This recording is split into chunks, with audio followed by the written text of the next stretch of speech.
In the markets, survival isn't about making money.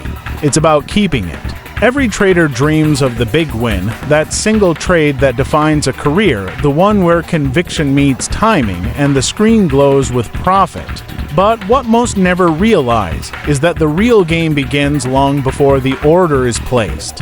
It begins with a decision invisible to the eye. How much to risk? I want you to pause for a second and imagine this. You've found the perfect setup. Your analysis is flawless. Every candle screams confirmation. And your heart, it's already halfway to victory. You press buy, and just like that, your fate is sealed, not by your analysis, but by your position size. Because position sizing, my friend, is the quiet assassin of traders. It's the rule that separates the survivors from the statistics. And Jesse Livermore, the man who made and lost fortunes more times than most people change careers, understood this truth better than anyone. Livermore didn't just play the market, he lived it. Every tick, every panic, every euphoric rally carved lessons into his soul. And out of those lessons came one rule that governed all others, greater than.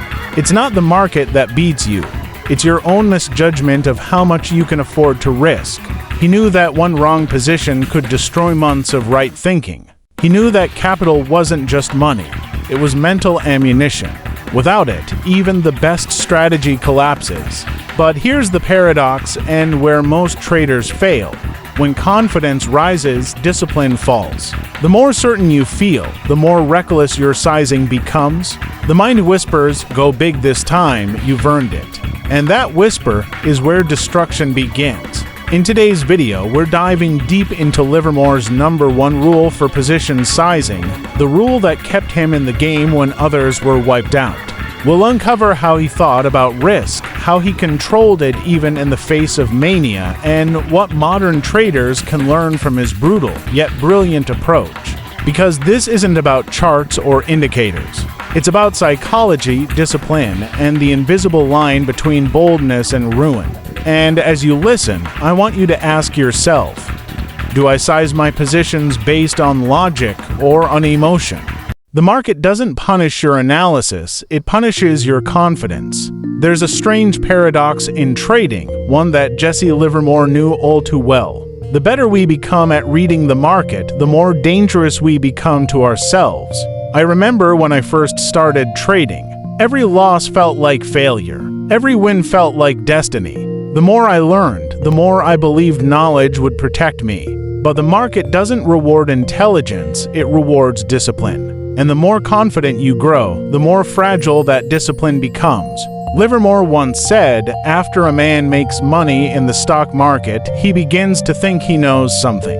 And that illusion is where most traders meet their end. Because the human mind wasn't designed for markets. It was built for survival, for pattern recognition, for action in the face of threat. In the jungle, those instincts save your life. But in the market, they destroy it. You see, when the market starts moving in your favor, dopamine floods your brain. You feel unstoppable.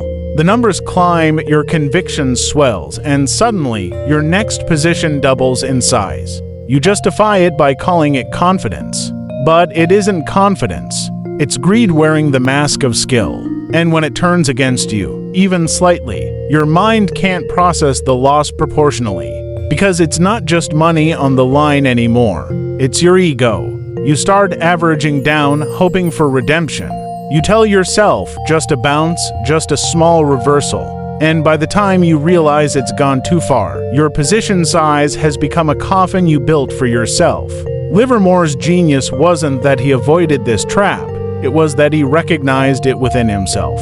He understood that the true battle wasn't between bull and bear, but between discipline and illusion. He fought the same internal war that every trader fights today, the war between wanting to win big and wanting to last long. The paradox is cruel. When you're cautious, you make small gains that test your patience. When you're bold, you risk destruction that tests your sanity. So how do you find balance? Livermore found it through calculated restraint, knowing when to press, when to pull back, and when to sit completely still. He treated position sizing not as a mathematical decision, but as a psychological one. Every dollar he risked represented a unit of emotional stability. Lose too much, and his judgment would go with it. Modern traders still face the same paradox. The more money you make, the more temptation grows to scale up too fast, to believe you've earned the right to size bigger. But markets don't care what you've earned. They only care how much pain you can tolerate before you break. So ask yourself, in those moments of confidence when you feel invincible, are you scaling because the trade deserves it or because your ego does? The most dangerous trade you'll ever take is the one you believe can't lose. Every trader falls into this trap, not because they're foolish, but because they're human. It's the silent snare of overconfidence, the belief that this time is different. Jesse Livermore called it the illusion of certainty, the moment when logic is replaced by emotion disguised as conviction. He understood that after a string of wins, the mind doesn't seek another opportunity. It seeks validation, and validation is the enemy of survival. You see, when you first start trading, fear controls you.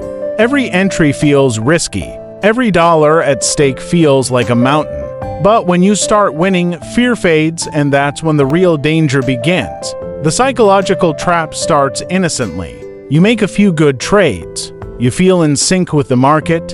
You think, I finally get it. You size a little bigger. You tell yourself it's justified. You've earned it. And for a while, it works. The profits grow. Your confidence compounds faster than your capital. Until one trade, the trade that looks just like the last one, goes against you. At first, you rationalize it. It's just a pullback. It'll come back. It always does. But the position's too big. Your stop feels to close. Your emotions are too loud. And now, you're not trading the market, you're trading your feelings. Livermore used to say, a man must believe in himself and his judgment if he expects to make a living at this game. But he must not be so sure that he will lose all caution. That's the trap, belief without caution, conviction without humility. The human brain is wired to remember pleasure more vividly than pain. So when you win, your mind builds a false sense of control. It believes that your skill caused the outcome, even if luck played a part. That illusion drives traders to increase size, not because the setup improved, but because they feel more certain.